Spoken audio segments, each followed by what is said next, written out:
Please like this video and subscribe to our channel. Phone link. I'm Hewie Poplock. Microsoft first announced Your Phone and Your Phone companion apps back in October of 2018. Since then, they have started to bring capabilities and content from your Android phone to your Windows PC. They have been evolving the app experiences. Their latest evolution brings a new name to unify the experience. With that, they have introduced Microsoft's Phone Link as the PC app experience and Link to Windows as the mobile app for Android devices. I have been using Your Phone with my nearly 5-year-old Samsung S8 Plus phone. This past week, I upgraded to a Samsung S22 Ultra. Microsoft just recently upgraded my Your Phone to the new Phone Link. I want to show you how they work together. Phone Link only works with most Samsung and Honor phones and Microsoft Duo. However, I discovered there is a similar app that works with most other Android phones and iPhones. More on that later. Let's take a look at the Phone Link app. We go down to the taskbar. You'll note that it still says Your Phone when I put the mouse over it. That mouse over, I have not found a way to change what it says. That's probably in the coding, and that'll be changed in an upcoming update. Right now, you will see a number 21, and that is a badge which shows the number of unread messages and notifications on your PC's taskbar and in the Phone Link app. That feature can be turned on or off. By clicking the icon, it opens the app. Let's full screen the app and take a look at it. You'll notice that the app started out in settings. Whatever you were last doing in Phone Link is what it will open to. So we'll come back to settings in a moment. Let's take a look over on the left to see what we have. We have first at the top, we have the phone and it is connected. It shows me the percentage of battery remaining on my phone. There are 4 items up here at the top. The first one is do not disturb, and that's turned off. I really should turn it on while I'm doing this recording, so I'm going to do that right now. So if someone calls, it will not show up on my PC screen. Next is the Bluetooth, and that's turned on. We've turned the volume off because we turned do not disturb on. And the audio player is on. There is the badge that I showed you from the bottom, and it shows that there are 21 notifications. Let's click on notifications and take a look. It's showing me all of the notifications, so we could open any one of them and take a look at it. I can also mark something as read, and I can reply to it from here. However, before I do that, what I would have to do is take a look at my phone. We need permission to display the phone screen, so I have to go to my phone, sign into the phone. It shows my screen, so now we are connected, so we can close this. Let's take a look again at the notifications we're looking at. Let's now go to the messages, and I can see all of my text messages. I can also create a new one. I can answer one. So I can do any of my texting from this app without going to the phone. I can also look at my photos that are on my phone. I can look at all of the apps that are on my phone. And I've got a lot of them. And I can look at my call record. If you'll notice over here, it says connect your phone and PC. So I'm going to connect it. And now you'll see a dialing. So I can actually dial a number and place a call using the microphone and speakers or headset that's on my PC instead of picking up my phone and making a phone call. I can do it right from my PC. And let's go to the phone. You will see what my phone is. You'll see that I can do anything on my phone. I can drag it, go to the next screen, go to the next screen. I can look at all of my notifications on the phone. It's just like using my phone, but I'm doing it with my mouse. If I want to go to, say, the Wemo, which is my IoT program, you can see I can turn on the bedroom light. I don't know if you saw it get a little bit brighter in here or not. Turn it off from here, as well as tell Miss A to do it. But I can do everything that's on the phone. I can do it directly from my PC by using my mouse. Now let's take a look at the settings. You'll see there's General, My Devices, Features, Personalization, Troubleshooting, Feedback and Community, and About. We're looking at General now. Remember the badge with the numbers on it? I can turn that feature off if I want, right here.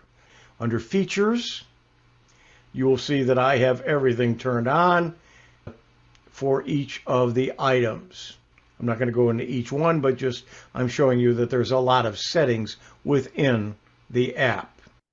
I have been discussing PhoneLink by Microsoft, but it only works well with Samsung devices. In a step-by-step tutorial, Kevin Stratford shows you how you can send and receive text messages on a Windows PC using either an iPhone or an Android phone. Windows includes an app called PhoneLink. In this video, you'll learn how to use the Dell Mobile Connect app, which is free and it works with all PCs and phone types. With Dell Mobile Connect, you can send and receive text messages, view phone notifications, make phone calls, and download pictures and videos from your phone to your PC, mirror your phone onto your PC, and even control your phone from your PC. You do not need a Dell computer to do this. This has been PhoneLink. I'm Hewie Poplock.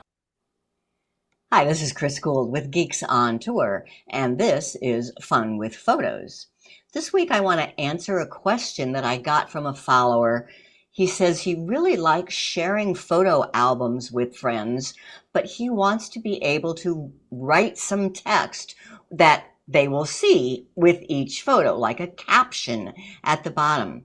Well, in Google Photos, there is no perfect option for this, but there are 4 different choices. I want to show you how to do descriptions, comments, album text blocks, and text on photos. Let's do it. The first method I want to talk about is photo descriptions. There is a place with every photo where you can write whatever you want and it will stay with the photo in Google Photos. I'll show you where that is. The issue is with seeing those descriptions. You have to kind of know where to look, but let me show you what I mean. So here is the album I'm going to use of a trip that Jim and I took to Indonesia and scuba diving. Now, I have written descriptions with every single one of these, but if you're just looking at the overview of the album, you don't see them. If I open one particular photo and click on the little I for info, there is the description. That's where you have to go to type it in. And one just little tip, if you're going to do this, I recommend writing some kind of description for every single picture. Then your followers might get accustomed to how to see them. Now, if you don't have this info panel open, that description shows up in the lower left. So, I mean, that is a caption. Every photo has a caption. And this is why I say it's important to write a caption with every photo. Then your people will get used to the fact that they should be seeing something. And if they are looking at the photo in full screen, the caption will show up in the lower left on the computer. Now let's look at the phone. So here is that same album on the phone. This is an Android, but it's the same on an iPhone, and I don't see any descriptions. But if I tap to open a photo, notice the description does appear down at the bottom. I can go on to other photos, and you see the descriptions as a caption. That works pretty good as long as the people looking at it know where to look. And they can always swipe up on the picture and they will see the full description.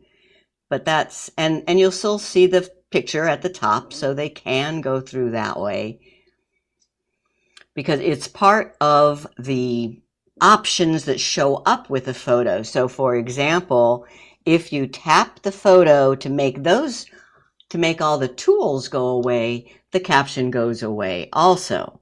Just tap again and it comes back. The next option is comments, and this one is pretty nice.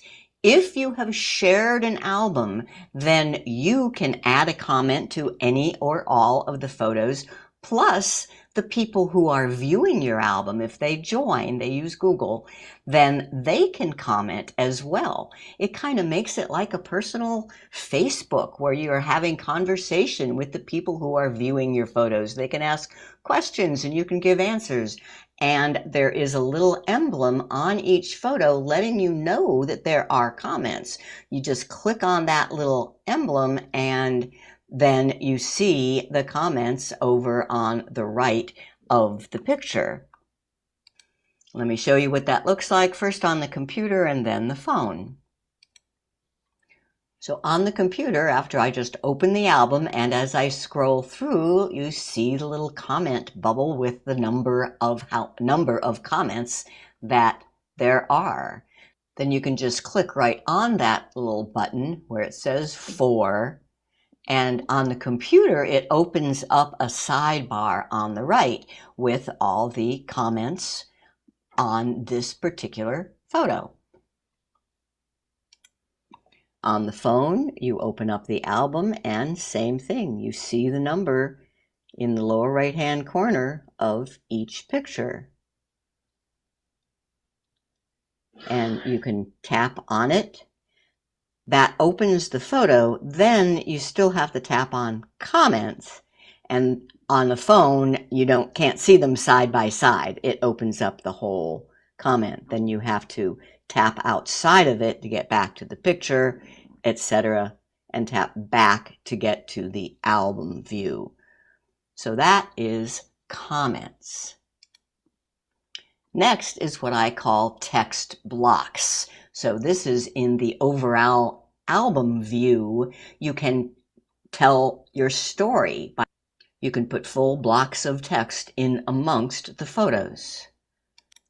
Let me show you how to do that. So here is my album without any text blocks. First step is you need to click the 3-dot menu at the top and choose Edit Album. Now you have some new options in the top right. One of them is TT, which is Add Text. Click on that and it opens up a text block in the approximate location that it thinks you want to put it. We can change that later. Type in whatever you want. It can be a paragraph, 2 paragraphs. I don't think there is a limit. So here I want people to understand where we're going and how long it took. So I am putting this, but I can move it around. Like this mentions Istanbul and an overnight in Bali. So I think I want to move it down after this picture of the Istanbul airport. You need to move your mouse till you have this hand icon. Now when you click and hold, you are dragging that whole text block, and wherever you drop it off is where it gets moved. Then you need to click the check mark in the upper left to be done with that. On a phone, it works the same way. Open the album, get to the approximate location where you want to type something, tap 3 dots, edit, and then the TT to add text. When done, tap the check mark on the text, touch and hold to drag it more specifically to where you want it, then tap the check mark for the whole album. One thing to know, however, is that this will only be viewable while you're looking at the album overview. If you go into one particular picture and then go to the next, it skips right over. You will not see the album text block. But it's a great tool for telling your whole story. And the last option is typing text directly on the photo. So if they're looking at the photo, they're going to see the text. There's no way around it. I use Snapseed for this first example up here. And to see how that's done, there's a separate video, number 598. Also, using Google Photos, just the Android version, you can add text like this one on the bottom, and there are 2 separate videos on that, 725 and 726. So in case you don't have Snapseed or Google Photos Android, I want to show you how you can do it on the Samsung Gallery or the Apple Photos. So here is my Samsung, and if I open up Gallery and open a photo, tap edit, and then it's this one with the little smiley face in the pencil is the markup. You have choices of putting stickers or drawing, but you can just type text. And I'm just going to put where this is. It was the Lemba Straits. It's went in white. You could choose other colors if you want, but I think white works well for this. And when you tap outside of it, you can now drag the whole thing around. You can use 2 fingers to change the size. When you're done, you tap save. It will show up in Google Photos. There we go. Now for the iPhone, I'm going to show you Apple Photos. That's this icon right here. You open the picture, you tap edit, you tap on this little pencil icon, which stands for markup. Now you can choose a different color. It's good to do that first. I think white is going to work best for, no, I think I want black. So I'll go to black and done with choosing the color. Now I tap plus and say I want text. Tap on the text, delete the text that's there, and type whatever you want. Now you just tap outside of it, and then you can grab it and move it to some place. 2 fingers will change the width of the text block, and done. And done. And that will show up in Google Photos. So that was 4 different options for adding captions to your Google Photos albums: descriptions, comments, album text blocks, and text on photos. You can learn lots more at ℎ𝕬𝕗𝑠𝑜ntour.com. Try the YouTube shows and Fun with Photos. If you want to see the exact album that I used in this video, you can scan that code and you will see that dive trip album.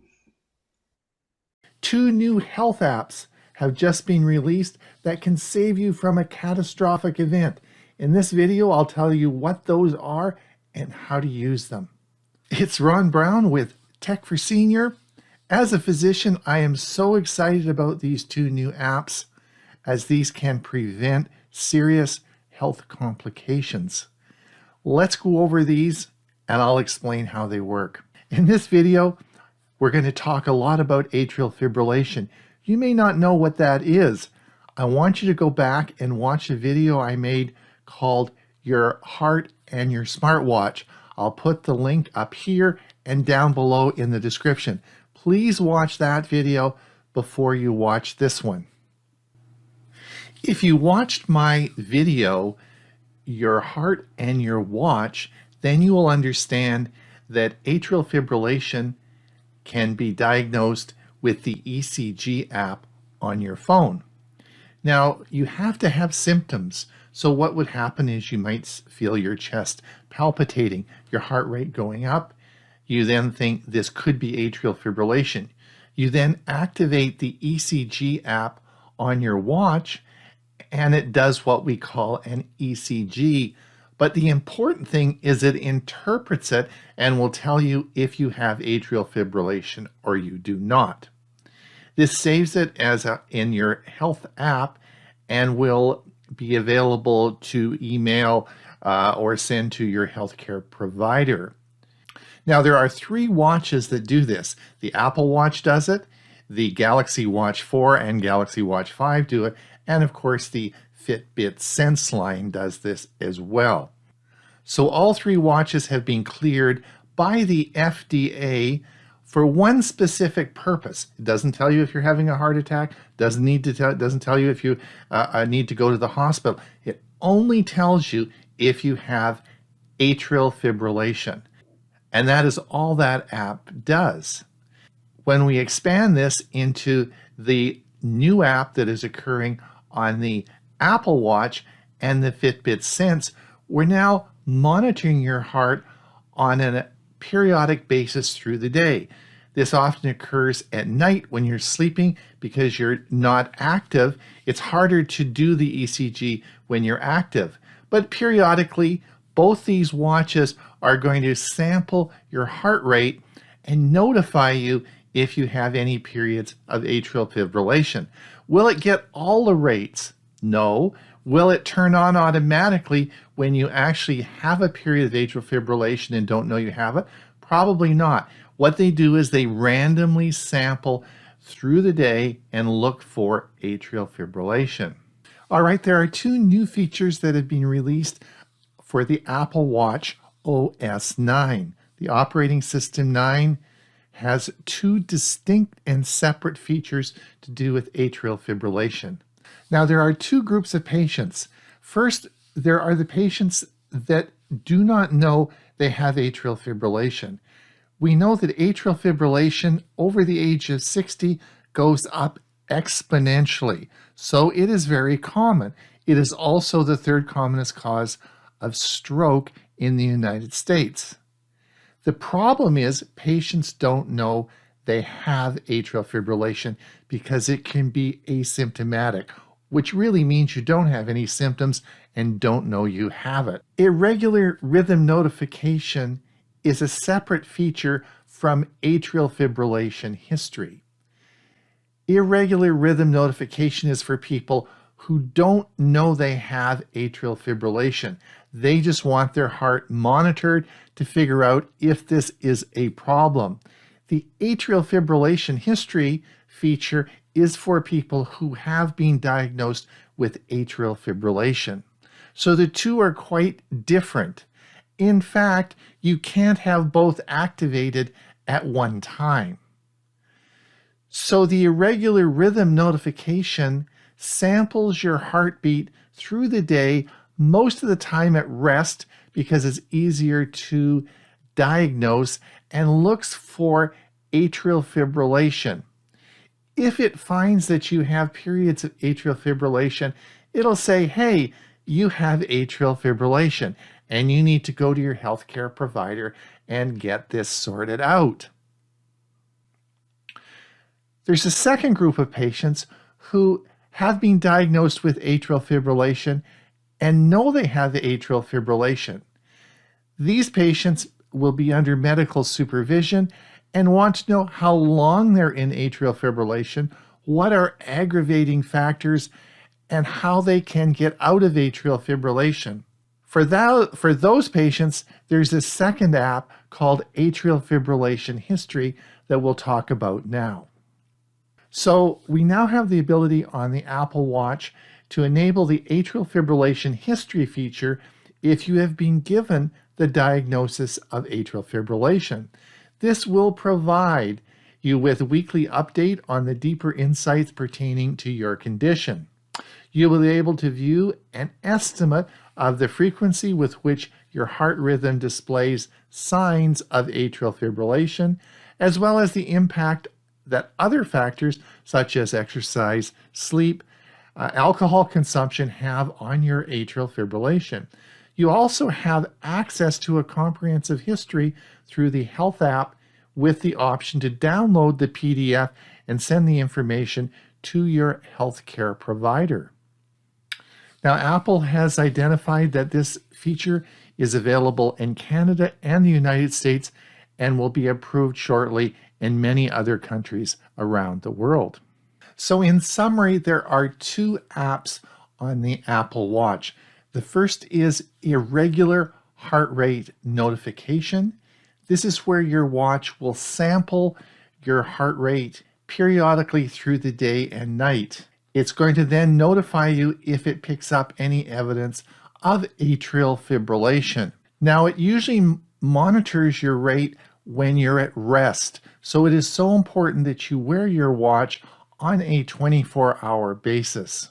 The second feature is, of course, the atrial fibrillation history. This is for people who do have atrial fibrillation, and this will monitor how long they're in atrial fibrillation and also what activity they were doing when they were having atrial fibrillation. This then compiles this over the week and gives you a report which you can share with your healthcare provider.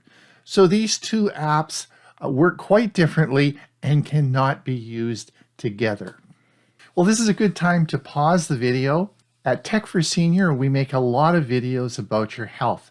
We would sure appreciate it if you could give us that, like and subscribe, as it helps us continue making high quality videos like you're watching today. So please click that button and do a subscribe. Let's get on with the video.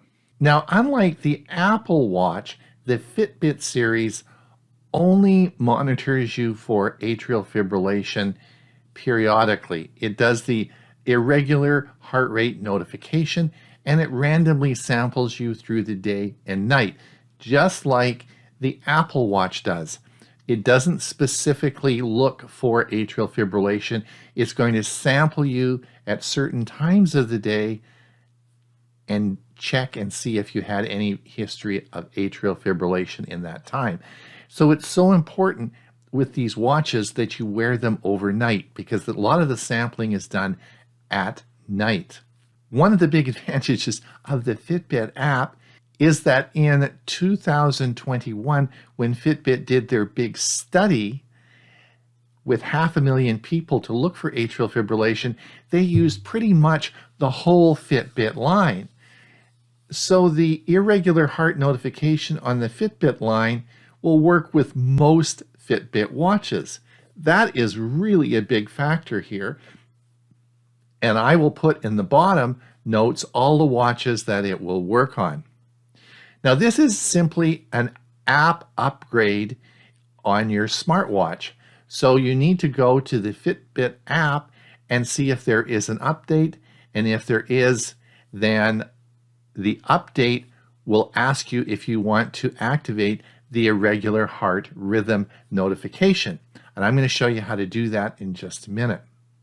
Once it's activated, then it's periodically going to check you through the day and night and notify you if there's any episodes of atrial fibrillation.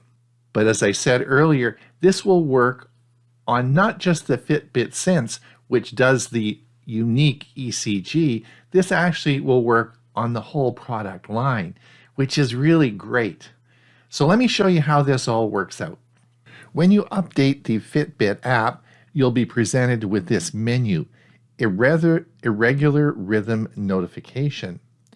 If you have a prior diagnosis of atrial fibrillation or are under the age of 22, then you're not allowed to use this app. This is an app that you will use if you are asymptomatic and looking for atrial fibrillation. This is going to do the periodic monitoring of your heart as I outlined in the previous section. Let's complete the application process. Verify eligibility. Let's put your date of birth and whether you have a history of atrial fibrillation. I qualify, have completed this, and agree. So I click the I agree, and then it discusses how the app works. I'll click next.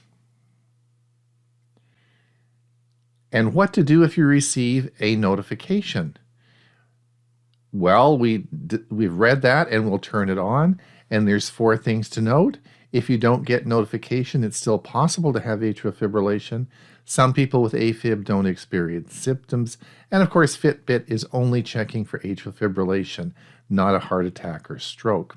All set and you're done. Just click that. Now it gives you more information about the atrial fibrillation app and how it works. And you're all done. Well, it's Ron Brown with Tech for Senior. I hope you enjoyed that video.